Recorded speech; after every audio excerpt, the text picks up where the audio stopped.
want to take a moment to acknowledge with gratitude that I'm talking to you tonight from the traditional, unceded, and unsurrendered territory of the Algonquin and Anishinaabe people.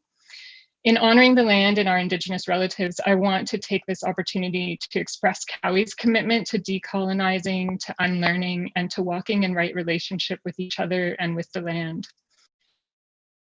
We see our gendered recovery plan as one way of doing that. It's also important for us to note that while we do include recommendations that address different needs of Indigenous people, our report as a whole does not reflect an Indigenous culturally relevant gender-based analysis. We're hearing from the Ottawa Aboriginal Coalition that they are undertaking their own COVID-19 research, and that those findings will reflect the issues of 15,000 of the 40,000 Indigenous community members in Ottawa, which is amazing. And they will be presented at a later date, and we really look forward to reading those findings and sharing them with the Ottawa Aboriginal Coalition. So why a gendered recovery plan? We felt the need to write a municipal gendered recovery plan because we know, first of all, that there's a disproportionate impact of COVID-19 on women, girls, and gender diverse people. To summarize it broadly, women continue to hold a disproportionate double burden of care. This means that we are exposed to greater risk and greater stress during COVID, both in our personal lives as we care for our loved ones, and in our professional lives as we are often overrepresented in caring professions and in essential services. We also feel that there's been a lack of a consistent intersectional lens in COVID-19 response and recovery at the city, and we hope that this report can help address that lack. So how did we come about to write this report? Back in April, we started holding weekly check-ins for our members with the Community Development Framework. And since April, about 50 women participated in those check-ins. Those were times for people just to get mutual solidarity, support, and aid, and to share information with each other. We also have been conducting a rolling survey that's open to all women in Ottawa and anyone who identifies as a woman. And this is just asking questions about their experiences of COVID-19, and it's ongoing. And we caught, by the time this report was written, we had about 100 women respond to that survey. We also started a partnership with Catherine Okudo at Carleton University, and she will talk a bit later about her research and how that made it into our plan as well.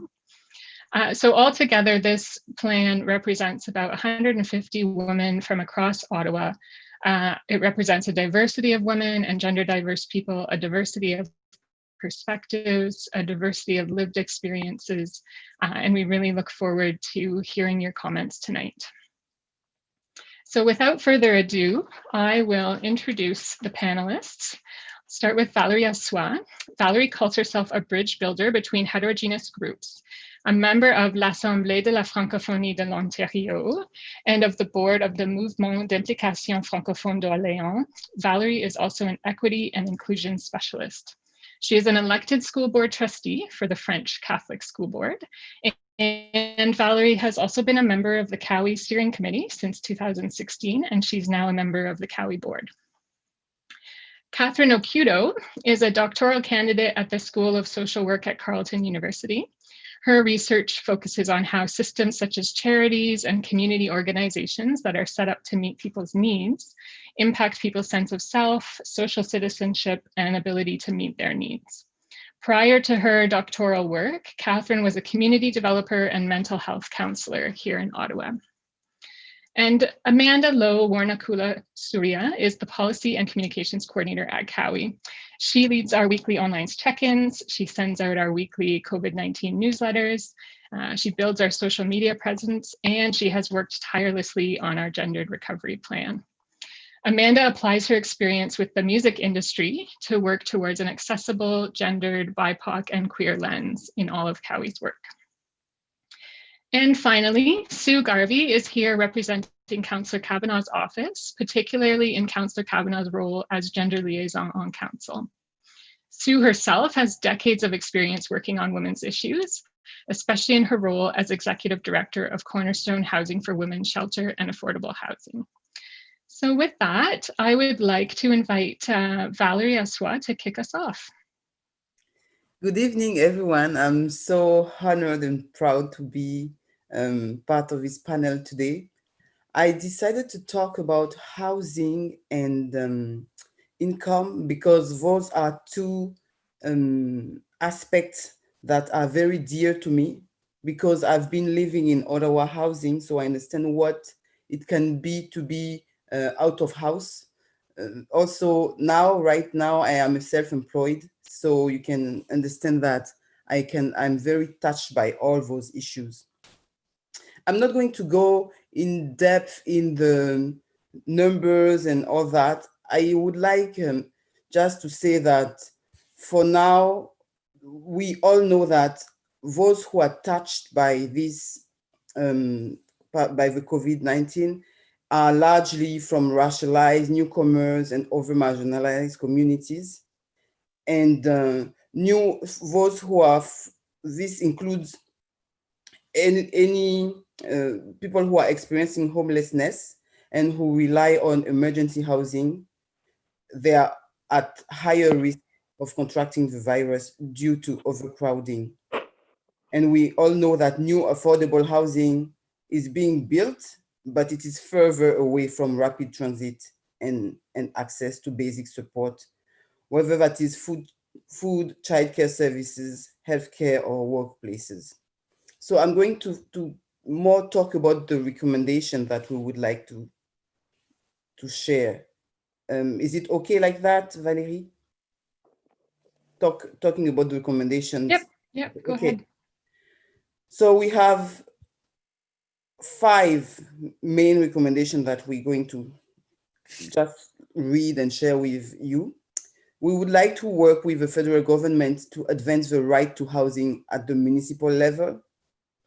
We would like to make affordable housing a key priority in all municipal budgets. We would like also to commit to a gender lens on housing in the city's official plan. We would like to work with other levels of government to create a rent bank and increase housing subsidies. And we would like also to work with other levels of government to create a land bank and increase access to an amount of municipal land that is earmarked for affordable housing development. And we have many women who are scared, who are stressed because of housing issues. And I can read here one woman who was saying that these days I just want to say screw it and give up my home and live in our van until a shelter spot opens up. Drowning in debt and fear is just so much. After all, our attempt to stand up gets squashed. We stop feeling the need to bother standing up. So it means it's something really, really serious because it's a basic need. The other aspect that I wanted to talk about, to mention today, is income security. You will have access to the report and see all the details about the statistics. But of course, we know that the women labor force has been in suffering from this COVID because of different reasons. Again, I'm going to share with you the recommendation that we would like to move forward. First, we would like to increase financial education and support small businesses owned by women and gender diverse people. Because as you know, being self-employed or owning small businesses is really difficult, and many of us have lost all the clientele because of the COVID. We would also like to advocate provincially and federally for social assistance rates to permanently match CERB, because people living on Ontario Works and OTSP can barely make ends meet. The CERB allowance, it's $2,000, and for them, they don't have the same amount, and it's difficult.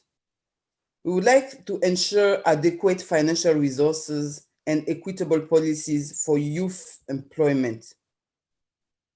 Youth employment is really key in having income in houses where they are on low income. Parents sometimes rely on income of their youth. We would like also to implement a universal childcare plan. How we all know how childcare is a key element of the success of any women working. And we also would like, only at the end, to ensure access to financial literacy education and services, including tax filing and budget counseling. Because it's not the first thing, the first element that people living on a low income do. They don't, it's difficult to budget because you have so rare, your income is so low that how are you going to budget on all your expenses if you have so limited funding money? And one woman that I'm going to read her testimony said, "I'm a single mom trying to support learning at home with kids, worried about losing my job, finding it hard to focus and accomplish anything work-wise while at home." So again, want to emphasize the fact that housing is key for women and gender diverse people right now, as well as income security. Thank you. Thank you very much, Valerie, and thank you for giving us an overview of housing and income security as two of the 5 points that we will be covering in our plan. I now turn it over to Catherine Okudo. Thank you. So I'm going to chat about point number 3, social inclusion. And I guess what do we mean by social inclusion is what I'd like to kind of get us all on the same basis before I dive in. And we mean that everyone can participate and feel and belong in Ottawa. We want folks to feel respected and to have access to what they need for their bodies and their minds to be nourished and nurtured. So at the beginning of COVID, I was doing research in the ivory tower, that is academia, on how folks access community supports.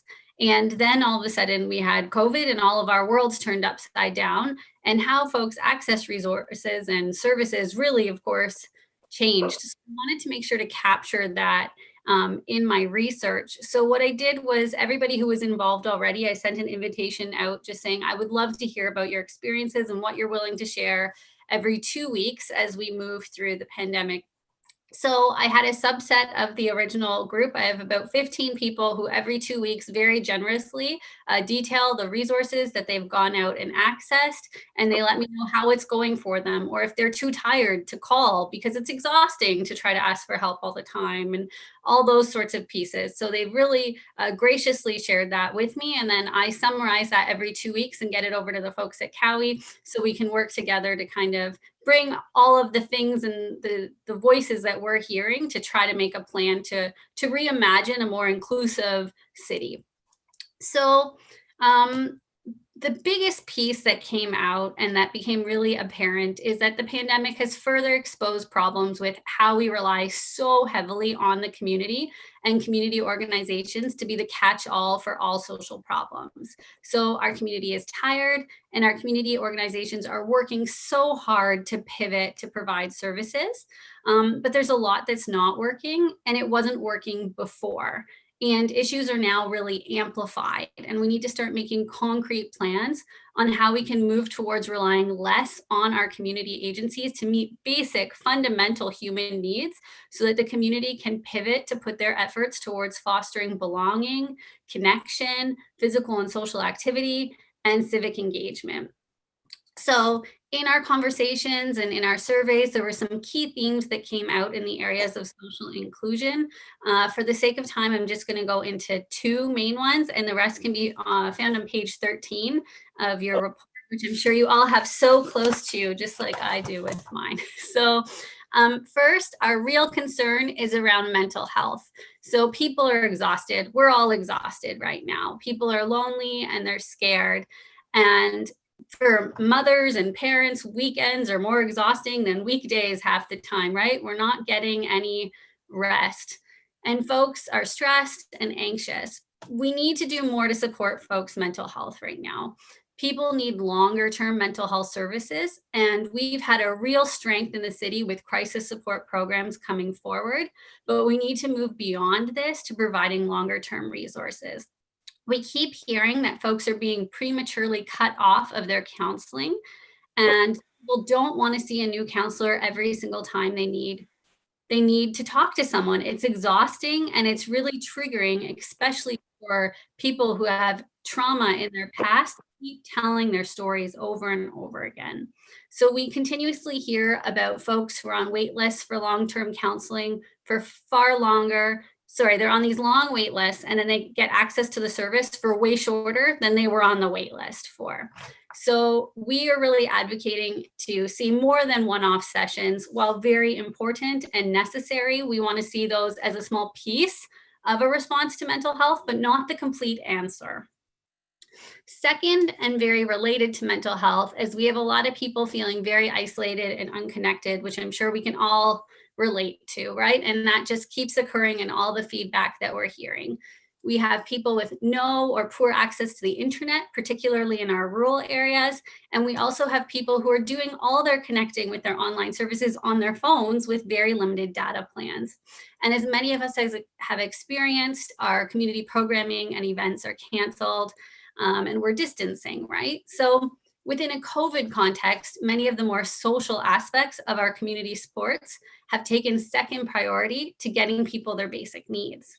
So for example, we hear a lot about programs that have integrated supports. So you pick up some food and there's childcare, there's a community kitchen, you break bread with folks, there's a lot of socializing. And now those have had to be changed to just get folks their basic needs. So the community and the connection have been really hollowed out of folks' programming. And people are really often opting to go without, because they don't just go to these services for their basic needs, right? They go for other needs also. And it's a lot of work to trek across town to fit into a 5-minute block to go grab something. So what we see here is a real need to free up community support services from trying to catch all the balls of meeting people's basic needs. And that involves, like Valerie was talking about, adequate income supports and housing. And when we have those pieces in place, our community organizations can redirect their efforts to fostering connection and community development and to providing relevant and culturally appropriate programming. But right now, so many of their hands are tied just trying to provide fundamental basic needs, which should be absolutely met elsewhere. So further, we really recommend an increase in supports for virtual and creative programming across the city, and we really need it to be easy to access. So this involves access to reliable internet, and this can be achieved through free hotspots. This is something done in other cities that we can easily emulate. We have some, we need more. Additionally, we'd like to see an increased capacity for volunteer training within a COVID context. Many volunteer roles that previously connected folks to their community are no longer, and such training can support our community, including those volunteers themselves. Now, when we think about programming, it needs to be really easy to access, and it needs to keep in mind that people can't keep anything straight these days, right? We're all dropping balls everywhere. We're all trying our best and we can't commit to much. And we need to really keep that at the forefront when we're thinking about how to meet people's needs. So we continue to hear how difficult it is to wade through information of who is offering what and where. And we'd really like to see our community supported with better, more up-to-date and very clear information that folks don't need to hunt for and that's delivered directly to them.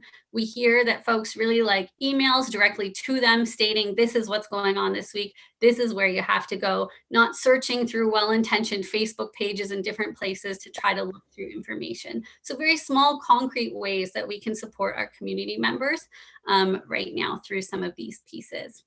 And finally, I'll leave off as we'd really like to ensure access to outdoor spaces, especially with a long winter ahead of us. This year, more than ever, we need to ensure our city sidewalks are properly taken care of and that folks are safe and that there's space for people to be out and about in our community while distanced to be together. That was a lot, and there's a lot more. It's great stuff. Thanks. Thank you, Catherine. And next we have Amanda, and she's going to speak about food security and safety for all. Hi everyone, salut tout le monde, everyone. Thank you for being here. So I will begin with food security. This pandemic has really highlighted job insecurity to the max, and that has really put people in tough financial situations, even with some type of job security as well. So, and that is specifically like heightened in lone parents, family holds, so single parents, single mothers, older folks who live alone, people with disabilities, and those living on social assistance, as well as in shelters or in those alternative housing systems. And they've shared with us that, you know, they're finding it hard to make these difficult decisions between paying rent and buying food, and that should not be a decision that someone needs to be making. You know, that can also be for parents. It's between paying for groceries or buying diapers for their children. It's really heartbreaking to hear, and parents are going hungry just so that their kids can eat. And this is in Ottawa, in our capital city. And on top of all of that, the pandemic has really disrupted the supply chains and food pricing.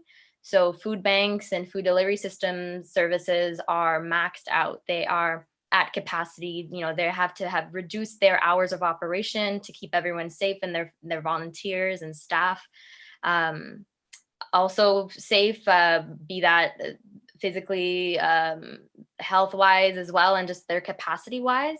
But with that, the demand for their services keeps increasing. So we're in this bit of a limbo of we want to keep everyone safe and everyone healthy, but we need a lot more support, and where can we get that support from? And with that, not every family has the appropriate technology to order groceries online. Not everyone has access to a credit card or a car, or to go pick up curbside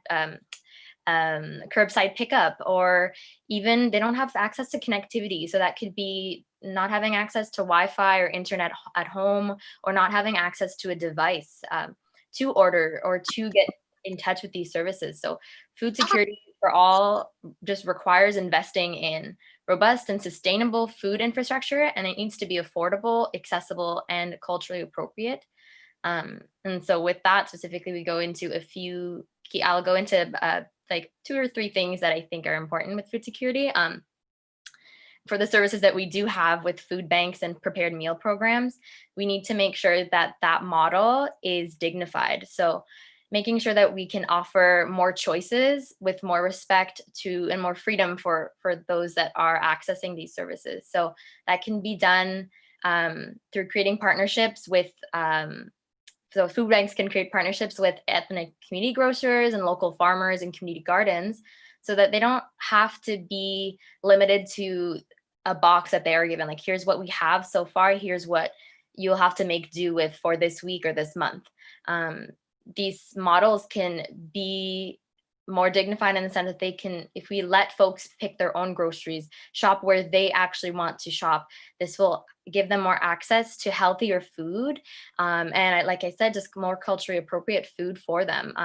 Similar to the Parkdale Food Center model that we have, where patrons can go in and you know, everything is free, and they just get to shop around as if they were grocery shopping like everybody else. It doesn't make them feel lesser than. It's a support that they can access very easily. And in terms for the culturally appropriate food, not every family can knows how to prepare, or not every family even enjoys eating pasta and beans, and which is what is usually offered in these food hampers. Or even sometimes, you know, if your family doesn't eat pork, there's a lot of ham and slices that are given that, you know, you cannot eat that. So a lot of different ways that we can work with specifically like community grocers, your local, I'm thinking of like the Middle Eastern grocery stores, and we have Tana on Bank Street, which is Caribbean, and oh yeah, and someone mentioned in the chat that sometimes food is expired that you get because they do get it, last minute, and they kind of shuffle it out as well as again. And they're doing the best that they can. They're doing the best that they can with the resources they are given. So something that we would love to see from the city is to create backbone support for these organizations, for these services, so that they don't have to be buying almost expired food to give out. They can buy, they can give out gift cards to folks to go shopping instead of just these hampers sometimes. So, and then going into what good food itself means. So good food means we need to address colonialism, racism, and poverty as clear boundaries to accessing and growing traditional food. And this specifically applies to our Indigenous communities. We'd love to see more funding go to these Indigenous-led food initiatives so that they have year-round access to grow and harvest traditional food. And that could be through their community gardens, that could be through greenhouses, rooftop gardening, and so many other innovative garden initiatives across the city. And if you do follow Assembly of Seven Generations on any social media, you see them kind of teaching their membership how to grow certain foods and how to harvest. And that's such an important experience for everybody, and reconnecting with the land and reconnecting with medicines, reconnecting with harvesting, and just teaching everybody more respect towards food, and gaining more education on teaching kids how to grow their own food in their own homes and their own gardens, whether it's with the little space that you have if you live in an apartment building with only a balcony, or if you have a little patch of grass that you can grow food from. We would love to see more of those community-led organizations be funded. So essentially, to summarize the food security portion, we really need to integrate two core sets of comprehensive food resilience strategy principles. So good food for all defines that really well. So good food is affordable, like I said, accessible and culturally relevant, local, and minimally processed as possible. So that needs to prioritize neighborhood food approach. So featuring different sectors and agencies that are going to be working together to develop these food-based initiatives and sharing in every single neighborhood. So that could be shared meals, that could be education, that could be skill building around food, that could be emergency food systems and food support production, processing, edible landscapes, honestly, everything, shared kitchens and food storages. We would love to see more of that. In order to make that happen, they do need more funding. We need more funding to go to these organizations that are doing this work with very limited volunteers, very limited staff. That's a little bit of a point because I'm reading the comments at the same time, but you get so many good points in the comments, folks. Thank you.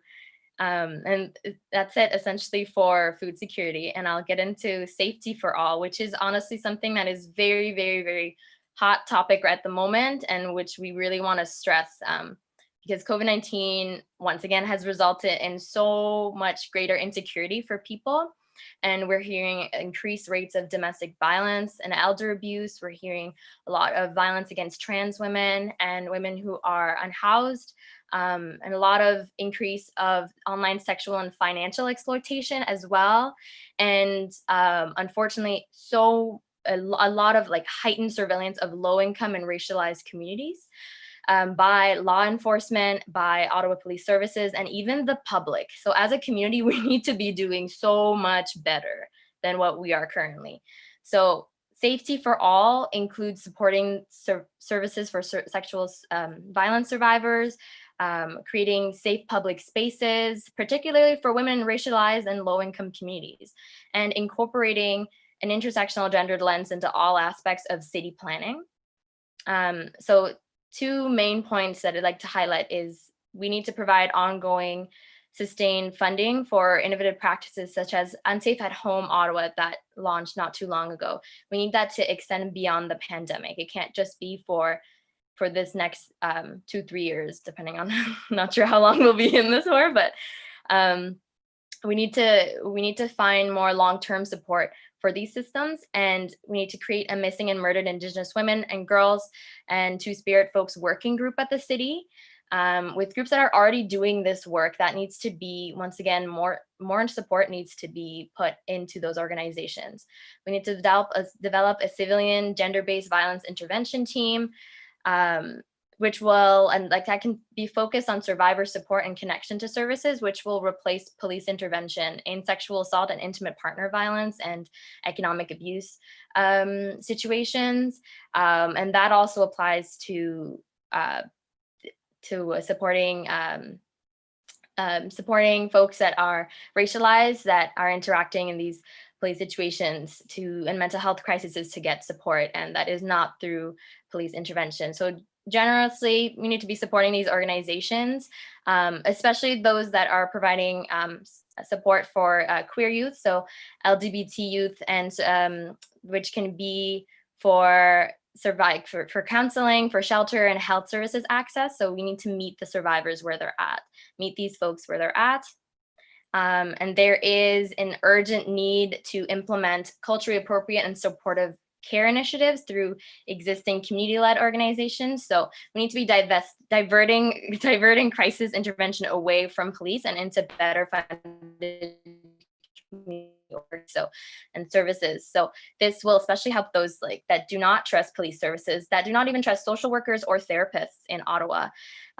We need more community-led and culturally specific programs, such as peer-to-peer support groups, and community conversations and community support groups, including restorative justice circles that could help our securities, help us feel more secure in our communities and create a deeper sense of connection and support when it comes to accountability, when it comes to engaging with each other. I think people are kind of over consulting these days, so they really need to see more action. We really need to come together as a community.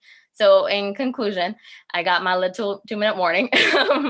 We really need to be planning for a more equitable and inclusive city, which involves integrating the lived experience of all these equity-seeking groups. So all these people that are being marginalized by so many different things, and that needs to be incorporated into planning policies and practices.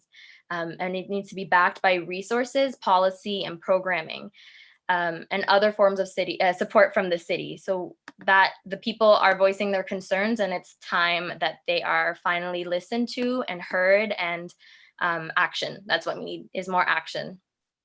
Thanks, Amanda. Thank you so much. And thank you to Amanda, Catherine, and Valerie for giving us a summary of the report.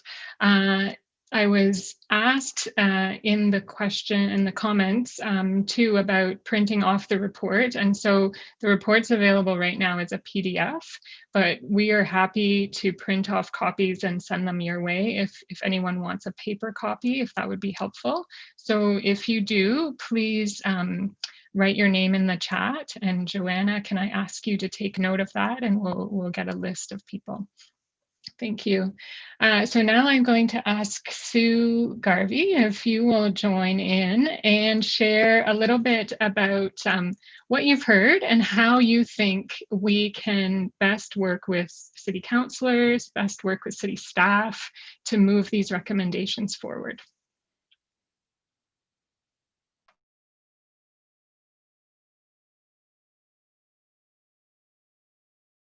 You're on mute. Okay. How about now? Is that good? Great. Hi, everyone. It's nice to be with you this evening, and I see some familiar faces here, so that's great, and some new faces as well. I want to start by thanking Valerie, Catherine, and Amanda for those great presentations, and mostly just for the report itself. It's a great report. I spent a good amount of time looking at it this week and summarizing it for Councillor Kavanagh, and I love the report, and so does she. And I think what is so great about it is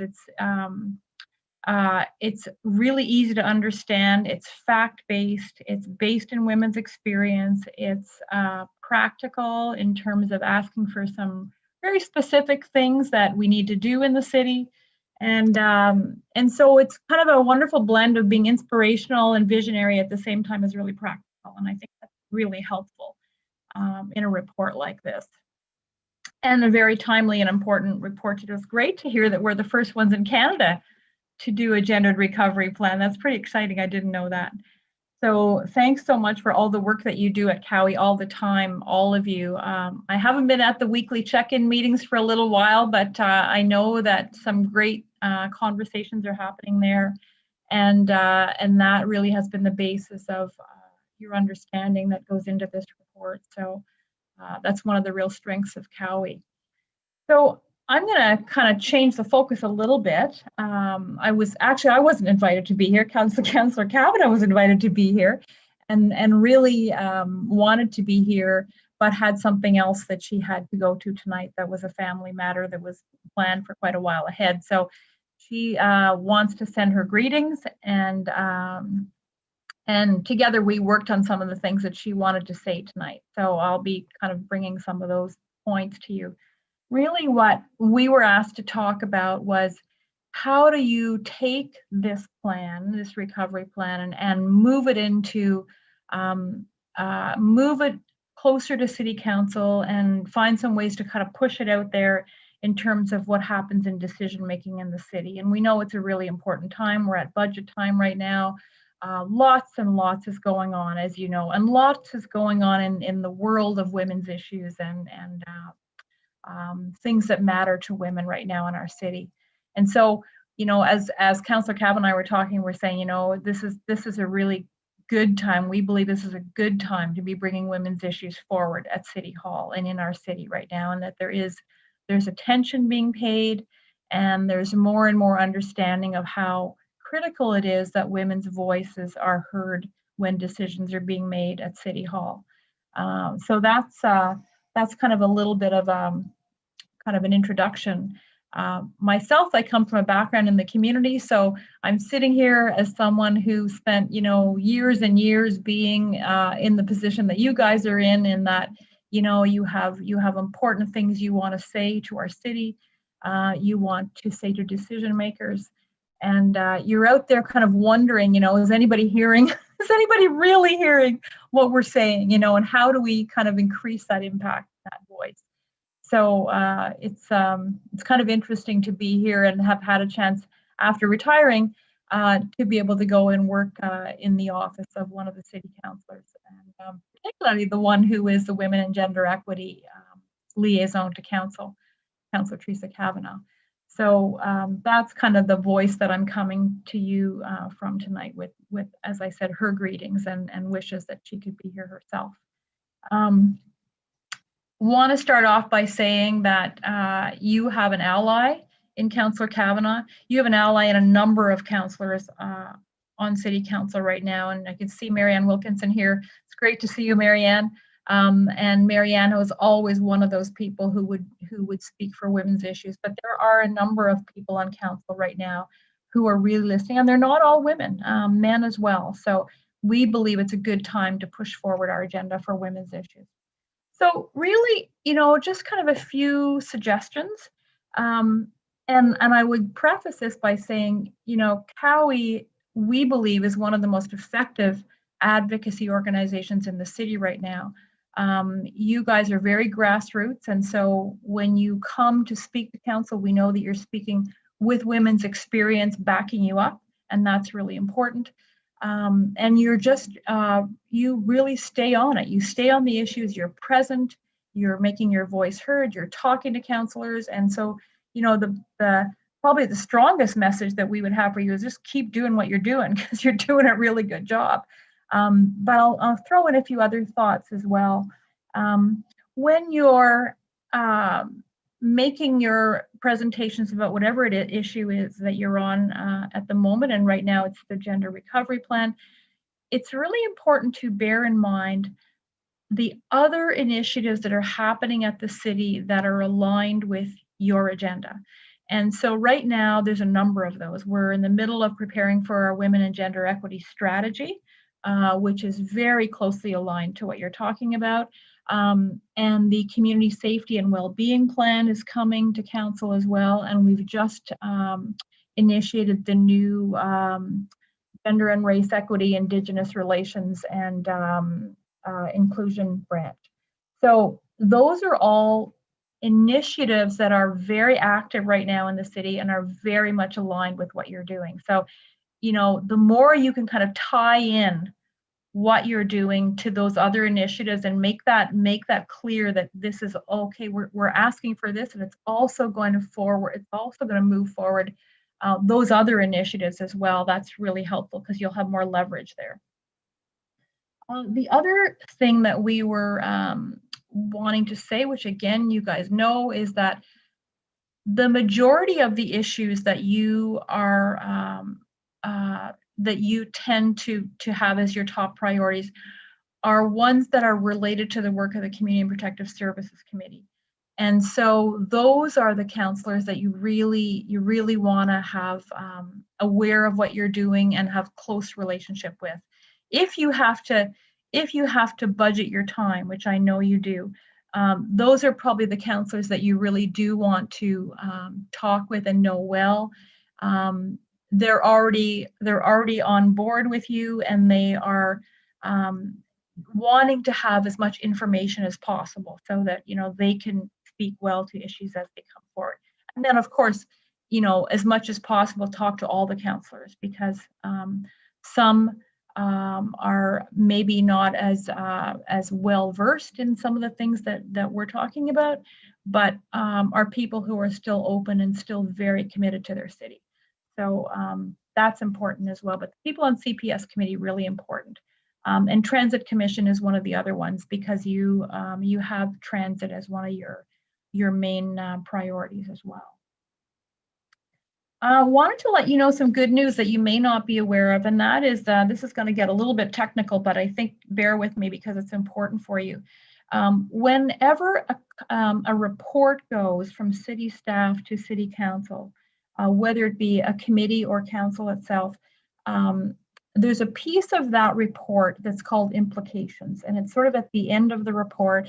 I don't know if I'm sure you've seen these reports, but at the end of each report, there's a little piece that talks about what are the implications in 5 major areas right now. And those 5 that are now part of every report are accessibility implications, financial, legal, risk management, and rural.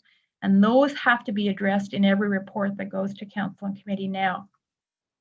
We've just had a midterm governance review, and the recommendations that are coming out of that governance review is that 3 areas be added to those implications. And the 3 areas that they're recommending are climate implications, economic implications, and Indigenous, gender, and equity implications. So that is really good news for us, because what that means then is every time a report goes to council about whatever, that they have to address those implications. What happens right now is that some of those implications are considered optional and some are considered mandatory. In the first round, the last 3 that I just spoke to you about, including gender and equity implications, those are now considered optional. So what we want you to know is that Councillor Kavanagh is working towards moving those from optional to mandatory. So right now, if there's an issue that comes to council and it's kind of obvious, there's an obvious implication for gender issues, it would probably go in a report. And certainly as staff members and from the councillor's office, we can encourage that. Our hope, though, is it will come to the day where it's mandatory on every single report that goes to the city. And we do think that we can move in that direction. Councillor Kavanagh is someone who's very strategic, and she is interested in making sure that that things happen. And so she spends a lot of her time behind the scenes doing consensus building and collaboration with her council colleagues. And so she thinks that rather than kind of go at this thing holus bolus and try to get moved from optional to mandatory in all reports, she wants to start with the ones that she thinks are most relevant to what you guys are doing. And that is Transit Commission and Community and Protective Services Committee. So if we can get in the next while it moved that every report that goes to those two committees at least has to have a gender implication. That will be a move forward, and we will keep moving to get to the day where that will be a mandatory for every report. That's So, great news, Sue. Yeah, it is really I'm good. just looking at the time too. Oh, I'm sorry. wondering, could we have a few minutes for questions? Yeah, does that work for you right now? I want to That be is able to fine. give Yeah, time to the because floor. those are the main things we wanted to tell you about. Just Great. keep doing what you're doing, keep getting your information out, and keep your counselors informed. Okay, fantastic. Thank you, Sue. So we're going to take some questions now, and I also want to let you know that we're going to take a few minutes at the end to do a collective action together. So please hang on for that. It's going to be a lot of fun. I am looking at the list of, so I have I think three names here so far for questions. I have Carolyn Simon, Michelle Penny on street outreach, and Linda, which Linda, I'm not sure. But if Carolyn, you want to start with your question about culturally specific childcare.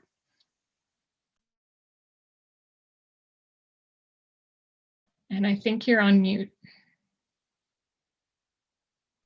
Okay, there. It wasn't letting me unmute myself. Perfect. So I was wondering, so I work in an Indigenous-led childcare center, right? So I see that a lot of parents are being affected by COVID-19. I was wondering if there's anything that Cowie and that the city plans to address in terms of subsidy for the parents who might be, who might have to take their kids out from work or out from school because of getting tested. I know that's something that a lot of the parents that I see have to deal with. They'll have to take personal days to take care of the kids. So I was wondering what the city or what Cowie proposes that the city does. Thanks, Carolyn. That's excellent. And actually, this is also the moment for all of you to be sharing what else you think should be in the report. So as far as I can recall, we haven't addressed that specific need directly in our report, but absolutely, in terms of next steps, I was going to share this at the end, but I'll do so now.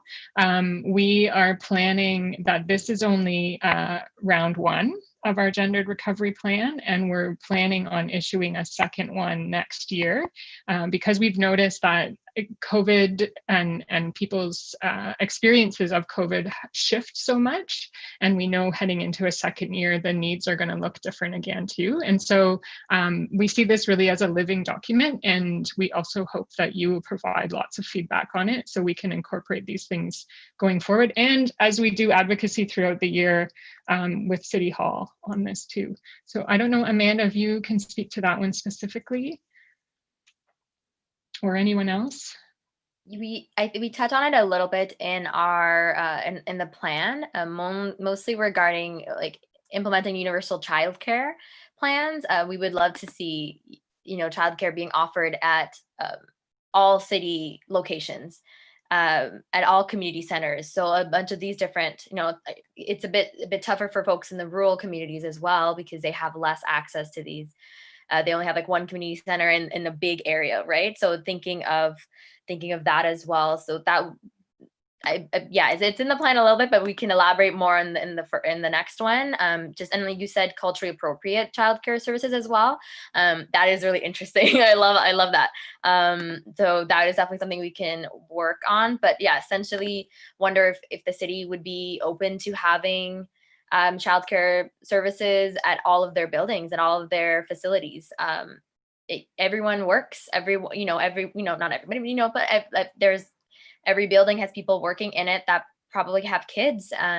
So anything from a mall to even if it's like one of those small like strip malls that we have, like train yards, to one of the building that the CCA is in, 150 Elgin. To our community centers, right? Like there should be childcare spaces available at all of those community centers. That is close in your neighborhood. So I wonder if that would be a possibility for the city.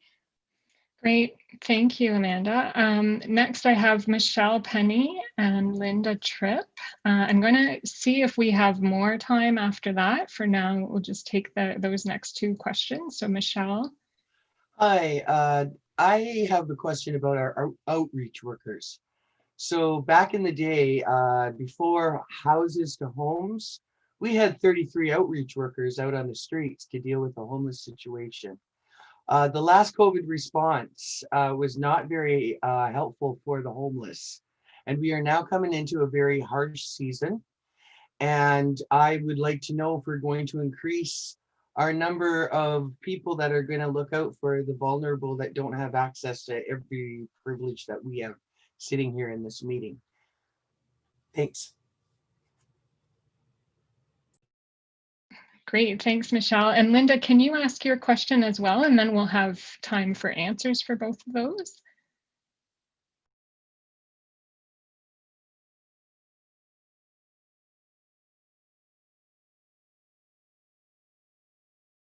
Linda Tripp, are you still there? Perhaps you're on mute. Sorry. There you go. Okay, my comments is you've addressed housing and that, but there's one group I think that is seriously forgotten and has been completely forgotten throughout this pandemic, is people that have to live with roommates. And when we talk about, say, households, I know, including myself, the person I live with has totally different social circle than myself. And I have several people that I know that their social circles are so different. So when they talk about households, that doesn't really apply. And this has been a serious issue, and I think majorly for women and people with disabilities, because they do not get enough money to live in a unit on their own. They don't get enough money to, right now apartments are a 1-bedroom apartment or even a studio apartment is close to $1,000. And when you're on ODSP, for example, you get about like $545, and on OW it's less, much less. So if there's a way of addressing that issue, other than just saying, oh, we need more money. And along with that, because I wanted to mention it both as right now in the issue of the pandemic and dealing with that, but also going forward. Yeah, great. Those are great points. So Catherine, Amanda, Valerie, if you have some responses for Michelle and Linda's comments. And then we'll move to our action. I think that's all we're going to have time for tonight. I have a reply just for Linda's really quickly. So what we ask in the report is that for the time being, match the ODSP amounts and OW amounts to the CERB amount that people have been receiving per month. So everyone was receiving $2,000 per month for their CERB allowance, so the emergency response, whereas the maximum ODSP and OW folks can receive is about $1,169, so $1,169 per month, which is way too low to survive off of. That doesn't leave a lot of room for emergency or sanitization extra costs and cleaning costs. So that is our first ask, is match to CERB, just for the time being, and we can work on something to implement. There's a lot of different groups that are working towards disability justice works, like CACSA, which we are happy to keep supporting. Thanks, Amanda. Thank you, Amanda. I just want to quickly jump in. This is Shanza. I just wanted to introduce myself quickly. I'm the Director for Education and Inclusion with the CCFWE. We are supporting women who are victims and survivors of domestic violence and gender-based violence, and especially our work is around economic abuse. So we want to reach out to the survivors that they can get support from us, and also in regards to the gendered the solutions that we're talking about, I want to be working with you all in regards to how do we actually facilitate more in regards to empowering women. Thanks, Shanza. Thanks for introducing yourself. Valerie, Catherine, I don't know if you have last comments for Michelle or for Linda. In response to Michelle, we don't speak directly to outreach right now, though it's a wonderful point. It's not something, to be honest, I'm fully versed on how many people are out there on the streets. What I will say is right now what we talk about is needing more public washrooms and showers and facilities out in the city. There is a huge need for everything, and that is like, we need to dignify folks. People need these public infrastructure, right? So that's something in there right now. But I think we've all taken note of your point, which is a great one. Unfortunately, I don't have a more concrete answer on numbers for you, but thank you. Great, thank you, Catherine. I Oh, just wanted to thank everybody for the input, and as Valerie Stam said, it's the first round, and we're going to take care of the inputs of women and improve the report to make it more relevant to situations yearly. Thank you for all your comments. Thank you for having us. thank you. Yes, and I want to reiterate that. Thank you, Valerie. So we're going to move to the action part of our agenda for the night, which we will have a lot of fun doing. But before we do that, if you do have additional comments or questions, please put them in the chat box, whether you're on Zoom or on YouTube, and we will make sure that all of those get into next iterations of the report or into our conversations as we go forward. So what we are going to do next is a little bit of action together, collective action. So this is the part where the evening gets a bit fun. What we are asking everyone to do is to give a call to your city councillor and to ask them whether they've read the report and how they plan on using these recommendations in their work going forward. So we have a link in the sidebar chat that will bring you to a document that lists all the names of the city councillors, their ward, their email, and their phone number. I'm going to personally pick up my phone and give a call, but you can choose to call or email. And the script is right beside it there. And I'm going to actually put the script, or if someone could put the script right into the chat box as well, that would be helpful. And so I'm going to mute myself and I'm going to give my counselor a call and ask those questions and put it on voicemail. I'm assuming he's not in the office this late on a Friday night, but I encourage all of you to do the same at the same time, and then we can check in afterwards and see how that went. Oh, and the other thing, while you're doing that, if you don't want to call or email and you are on Twitter or social media, if you scroll down, we also have lots of Twitter posts that you can use on social media as well, and Facebook. So with that, I am going to make a little phone call right now.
How's it going for everybody? I see some people with their phones next to their ears.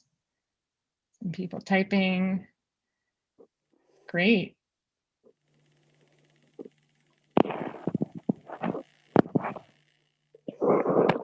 So this is something we hope to keep doing as we go to continue advocating at City Hall, putting pressure on councillors and staff to use the recommendations in the report, implement them, to discuss them. I think, Sue, the new piece of information that you shared about staff having to state implications at the end of each report and including gender considerations in there, considerations that concern Indigenous people, other equity considerations. I think that's a fantastic move. I think putting some real meat and teeth on that piece too will be really important. So not only is it a tick box, but it actually means that some things have to happen after that. Great. Any other, Amanda, do you want to say anything else about the social media piece? Feel free to tag us anytime you want to talk about the plan, whether it's a question, whether it is a suggestion for it. We want to get more conversation going around the plan. And please share it with your friends, email it to who you can. We want to keep working on this together for next year, and hopefully getting it into more people's hands and have more actionable work done. So thank you. Yeah, wonderful. Thank you so much. Thank you all for being here tonight. Again, we have the form circulating if you want to get a hard copy. We'd be happy to send one out. We'll also make sure we circulate that form on Facebook, in our email list, and on Twitter. And I also want to note that this is the first in a two-part webinar series. So if you signed up for today, you're automatically registered for the second part in the series, which is on December the 8th. No obligation to attend, but we would love to see you there. This one is a national conversation that's going to take place between Cowie and our municipal recovery plan, with Feminists Deliver, who are in BC, and they've written a provincial recovery plan, and also with the YWCA Canada, and they've written a national recovery plan. And so we're looking forward to talking with everyone about how we can collectively move a feminist recovery agenda further together. So on that note, I want to wish you all a wonderful evening. Thank you for joining us on this Friday night. It was a real pleasure to see so many wonderful faces and hear from all of you. I think a lesson learned for us next time is keep having more time for questions and comments and engagement. So that's our commitment going forward to you as well. And I hope you all have a great weekend.